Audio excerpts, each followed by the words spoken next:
তো স্যার বলবে যে না একটা ভালো স্টুডেন্টের খাতা দেখছি, বুঝতে পারছেন? তো যদি না লেখেন তাতেও সমস্যা নেই, বোর্ডে নাম্বার দিয়ে দেয়। আচ্ছা, তো এরপর আসেন যে লাস্ট কোশ্চেন যেটা আমরা সলভ করবো আজকে, এটাই last I guess, 6th question যেটা। তো এটার জন্য আমি ক্যালকুলেশন পার্টটা আই গেস করবো না, এটা মুখে বলে দিব কিভাবে কি করতে হয়, আপনারা একটু ক্যালকুলেশন করে নিয়ে, ঠিক আছে? তো গেল। তারপর হচ্ছে জানতে চাইছি যে কোনো একদিন দ্বাদশ শ্রেণীর দুটি বান্ধবী পলি ও কলি দেশের 2 জেলায় অবস্থান করছিল। পলি ওই দিন যশোরের তাপমাত্রা দেখছিল হচ্ছে ওকে, তো আপেক্ষিক আর্দ্রতা দেখলো হচ্ছে 55%। একই দিনে কলি, আচ্ছা আপনারা কোশ্চেন তো অলরেডি জানেন, আমি একটু মনে মনে করি, কারণ জোরে জোরে পড়তে পড়তে পুরো 1 ঘন্টা যাবত রেকর্ড করতেছি, গলার অবস্থা খুবই খারাপ। তো গেল।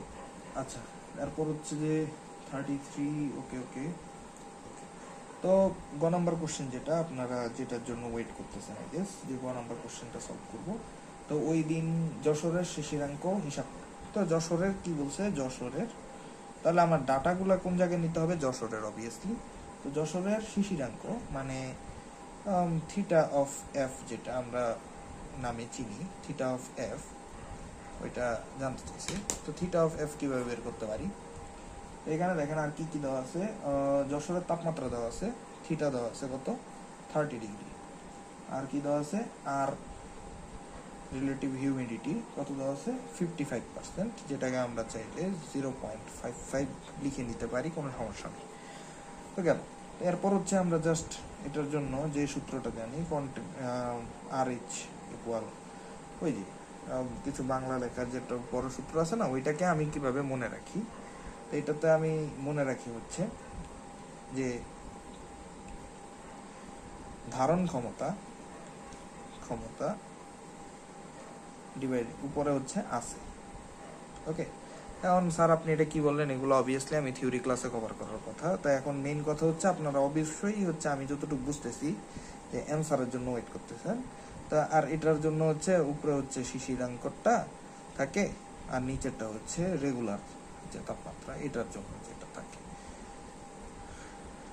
শিশিরাঙ্কের অবভিয়াসলি চাপ বা আয়তন বা রোধ এই টাইপের যা ভ্যালু দেওয়া থাকে, ওইটা রেগুলার তাপমাত্রার চাপ যেটা, ওকে। তো গেল।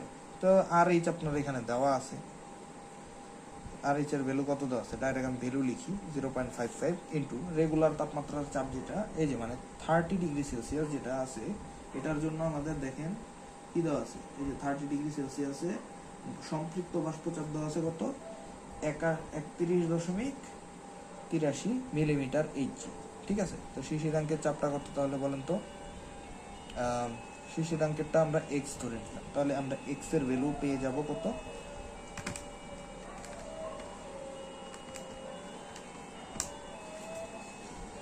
17.50 মিলিমিটার এইচ।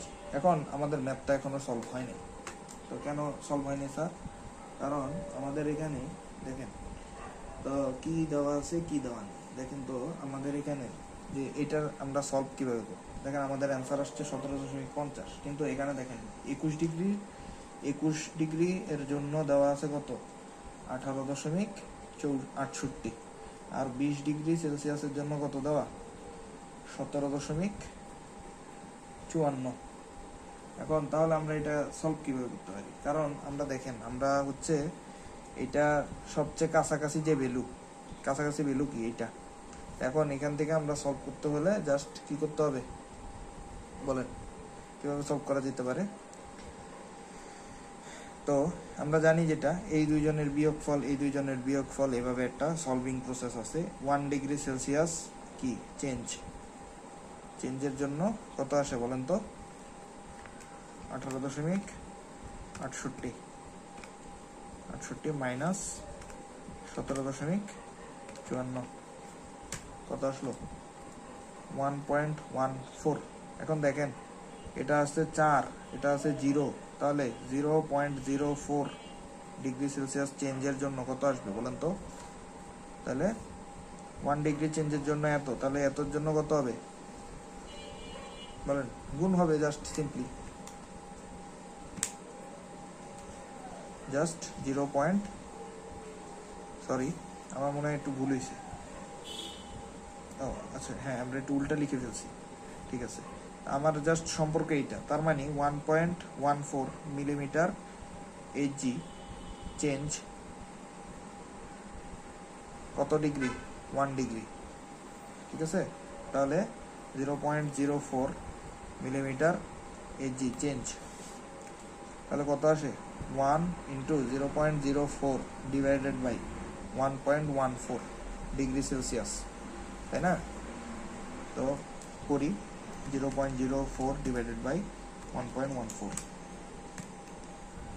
0.035 degree Celsius. এখন দেখেন আমার সর্বনিম্ন তাপমাত্রা কত ছিল, এত, তার সম্পৃক্ত বাষ্পচাপ এত, কিন্তু আমার সম্পৃক্ত বাষ্পচাপ এত থেকে কি একটু কম না?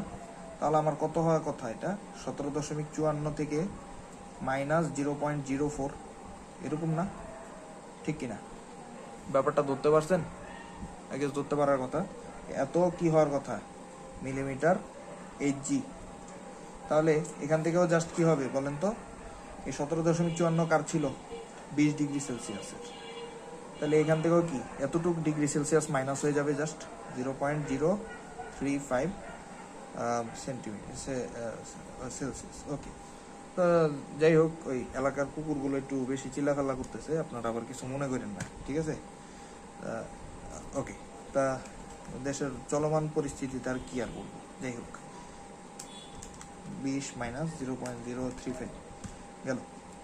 এরপর হচ্ছে তার মানে আমার 19.965 ডিগ্রি সেলসিয়াস। বলেছিলাম ক্যালকুলেশন করব না, কিন্তু কিছু করার নাই, ক্যালকুলেশন করাই লাগলো।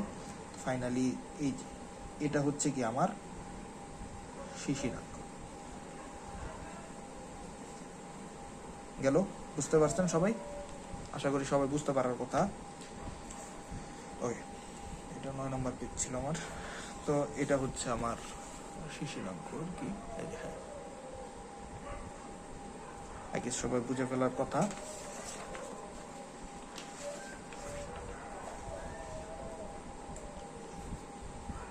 এখন অনেকেই বলতে পারেন যে স্যার এটা মানে আমরা সব সময় জানি যে দুইটা ধরেন, এটা হচ্ছে 20, এটা হচ্ছে 18, এখন যদি আমার তাপমাত্রাটা 19 হইতো, তাহলে ওই ক্ষেত্রে হচ্ছে আমরা ক্যালকুলেশনটা এরকম ইন্টারপোলেশনের মাধ্যমে বা এই যে চেঞ্জের মাধ্যমে বের করি।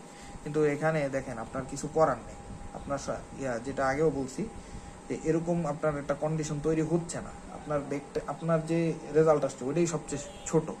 হয় আপনার এখানে কি করতে হবে, 20 ডিগ্রি সেলসিয়াসই অ্যাজিউম করতে হবে, আদারওয়াইজ কি করতে হবে, 20-এর সাথে তুলনা করতে হবে, কিছু করার নেই।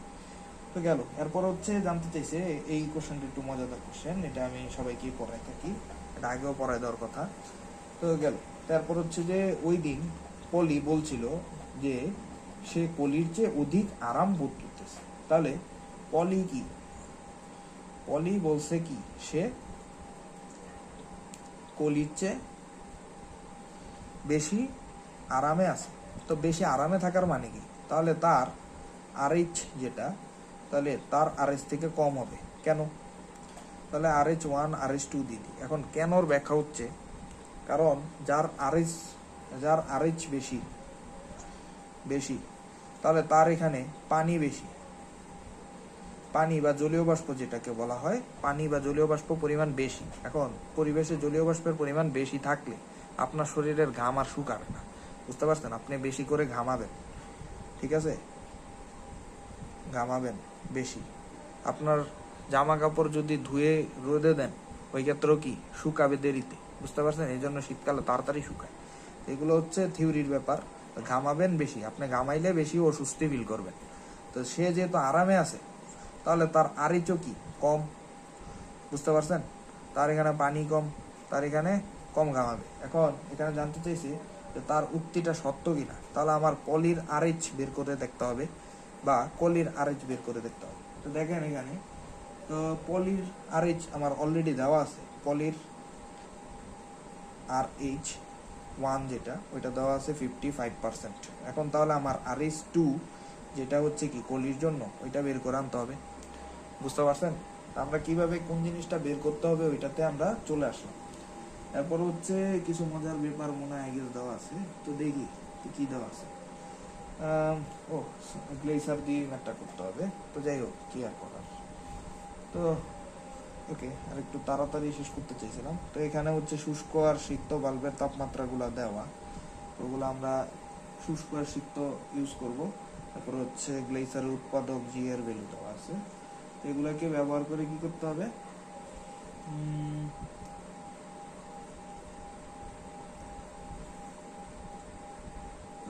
ওকে ওকে, ঠিক আছে, ওকে।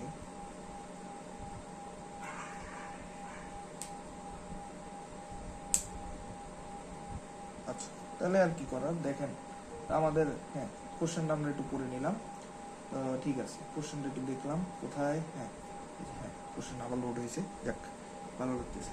তো কোশ্চেনে বলা আছে হচ্ছে শুষ্ক বাল্বের তাপমাত্রা দেওয়া 33, তারপর হচ্ছে 25.5 এটা দেওয়া আছে, আর গ্লেসার উৎপাদক কত 1.62। এখন মজার ব্যাপার হচ্ছে যেটাই শুষ্ক বাল্বের তাপমাত্রা সেটাই কি পরিবেশের তাপমাত্রা, ঠিক আছে, এটা আই গেস বুঝতে পারার কথা। তো এখানে আমার জাস্ট কি করতে হবে, থিটা এফ অথবা থিটা, যেটা আপনাদের বইয়ের ভাষায় থিটা আর কি, আমি যেখানে লেকচার পড়াই বা লেকচার আমি যেখানে দিচ্ছি তো ওইখানে হচ্ছে আমি থিটা এফ দিয়ে পড়াই আর কি আলটিমেটলি, কারণ এটা দিয়ে মনে থাকে এফ এফ জিনিসটা আর কি একটু দেখতে অন্যরকম, তো মজাদার আর কি ব্যাপারটা। তো দেখলেন, আচ্ছা যাই হোক, তো এখানে হচ্ছে জাস্ট আমরা কি করব, সিম্পলি জাস্ট কি করব বলেন, সূত্রটা বসাই দিব, যেই সূত্রটা হচ্ছে থিটা ইকুয়াল থিটা 1 মাইনাস জি থিটা 1 মাইনাস থিটা 2। ওকে, তো গেল। তো এখানে জাস্ট আমরা কি করব, 33 মাইনাস জি এর ভ্যালু 1.62, আর কি করব 33 মাইনাস কি করব, এই যে থিটা 2 এর ভ্যালু 25.5 বসাই দিব। এখান থেকে জাস্ট আমার ধরে নেন কিছু একটা আসলো, এবার থিটা এফ যেটাকে আমরা থিটা দিয়ে প্রকাশ করি, আমার একটা ভ্যালু আসলো, ঠিক আছে। একটা ভ্যালু কি হবে, আসবে। এই ভ্যালুটা তো আমি একটা ভ্যালু ধরে নিই, যেমন আমি ভ্যালুটা আমি ক্যালকুলেশন করতে চাচ্ছি না, ভিডিওটা লেন্দি হয়ে যাবে, আপনারা কি জাস্ট এই মানগুলো বসায় একটা ভ্যালু বের করবেন। আচ্ছা থাক, যেহেতু বড় হয়ে গেছে ভিডিও, আমি করে দিই, মাইনাস 25.5 ইন্টু 1.62, 33 মাইনাস আনসার 20.85, ঠিক আছে। 20.85 দেওয়া আছে। তো এই 20.85 কি বলেন তো, ডিগ্রি সেলসিয়াস, ঠিক কিনা।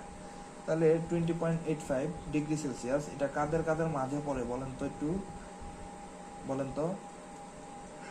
21 আর 20 এর মাঝে পড়ে না। এই যে 21 আর 20 এর ক্যালকুলেশন আমরা লাস্ট পেজে অলরেডি করে আসছি। এই যে লাস্ট পেজটা কোথায়, এই যে হ্যাঁ লাস্ট পেজের মধ্যে আমরা করে আসছি। 1 ডিগ্রি সেলসিয়াসের জন্য কত ছিল চেঞ্জ, তো 1.14 মিলিমিটার এইচজি। তাহলে এখন আমার কি করতে হবে বলেন তো, দেখেন আমরা আগের বার রিভার্স ক্যালকুলেশন করছিলাম, এবার কি ফরওয়ার্ড ক্যালকুলেশন করবো। এবার এত এখন 20 থেকে কত বাড়তে হবে বলেন তো, 0.85 ডিগ্রি সেলসিয়াস বাড়তে হবে। এতর জন্য কত হবে, 1.14 ইন্টু 0.85, ঠিক আছে। এরপর হচ্ছে কি জাস্ট মিলিমিটার এইচজি।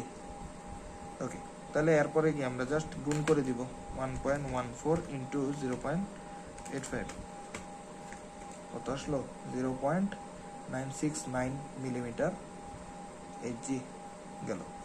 এরপর হচ্ছে কি জাস্ট আমরা, তো এরপর আমরা কি করব বলেন তো, জাস্ট সিম্পলি এটাকে কি করব, 20 ডিগ্রি সেলসিয়াসের সাথে কি 0.85 কে যোগ করে দিয়েছিলাম না, তাহলে সিমিলারলি 20 ডিগ্রি সেলসিয়াসের ইয়া করতো আমাদের 17.54 প্লাস 0.969 করে দিব, তাই তো।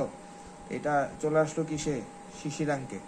তাহলে আমার জাস্ট RH2 বের করতে হলে শিশিরাঙ্কেরটা কোথায় থাকে, উপরে 17.54 প্লাস 0.969 ডিভাইডেড বাই, এখন আমি যেটা বলছিলাম এই যে পরিবেশের তাপমাত্রা যেটা কত 33 ডিগ্রি সেলসিয়াস, তো 33 ডিগ্রি সেলসিয়াসে কত দেওয়া আছে আমাদের বাষ্প তাপমাত্রা, কি বলি তাপ বাষ্পচাপ কত দেওয়া, 37.83, তাহলে ইন্টু 100%, ঠিক আছে। গেল এখান থেকে জাস্ট আমি কোথাও কোথাও হয়তো একটু পার্সেন্টেজটা না দিয়ে থাকতে পারি, এটা আপনারা আবার কিছু মনে করেন না। এই পার্সেন্টেজটা দিলেও যা, না দিলেও তা, যেহেতু বইয়ে দিয়ে দিছে আমিও একটু দিয়ে দিই, তাহলে আবার আপনারা মনে করতে পারেন যে স্যার পারে না। ওকে, এই যে হ্যাঁ, এটার সাথে জাস্ট একটা 100% অ্যাড করে দিন, ঠিক আছে। আই গেস সবাই দেখে ফেলার কথা, ঠিক আছে। তো যাই হোক, এই হচ্ছে বিষয়। এখান থেকে জাস্ট আমরা একটু ক্যালকুলেশনটা করি, দেখি কত আসে। 17.54 প্লাস 0.969 ডিভাইডেড বাই 37.83, কত আসলো, 0.48 ইন্টু 100%। এরপর তার মানে এটা বোঝাই যাচ্ছে 48% হবে। তার মানে আমি বুঝতে পারলাম যে আমার এখানে আসেন, এবার আছে উপরের ক্যালকুলেশন। আমি কি বলছিলাম, কাঠটা কম হতে হবে, পলিরটা কম হওয়ার কথা, ঠিক কিনা। পলিরটা কম হওয়ার কথা ছিল, কিন্তু পলিরটা আসছে 55%, আর এটা আসছে কত, এই 48%। তাহলে কার আরাম বেশি লাগার কথা, কলির, ঠিক কিনা। তাহলে এখানে উক্তিটা কি সঠিক হয়নি, ঠিক আছে হয়তো। আচ্ছা, তো এই হচ্ছে আমাদের এই 8টা কোশ্চেনের সলভ। এখন মেইন কথা হচ্ছে যেটা, যে আমার হয়তো কিছু জায়গায় আবার ক্যালকুলেশন করি নাই, হয়তো আবার ক্যালকুলেশন করছি, আর আপনারা একটু মনোযোগ দিয়ে জাস্ট আমার কথাগুলা শুনেন, তাইলে হচ্ছে আই গেস আপনারা ধরতে পারার কথা যে কোথায় কি হয়েছে না হয়েছে। আর এছাড়া মানুষ মাত্রই ভুলের ঊর্ধ্বে সবাই না, মানে আলটিমেটলি ভুল হতেই পারে। তো এটা আপনারা একটু দেখবেন, যদি কোথাও কোনো কিছু মিসিং থাকে তো আমার একটু জাস্ট কমেন্ট বক্সে জানাই দিন। তো এই আর কি বিষয়। তো ওকে, ঠিক আছে।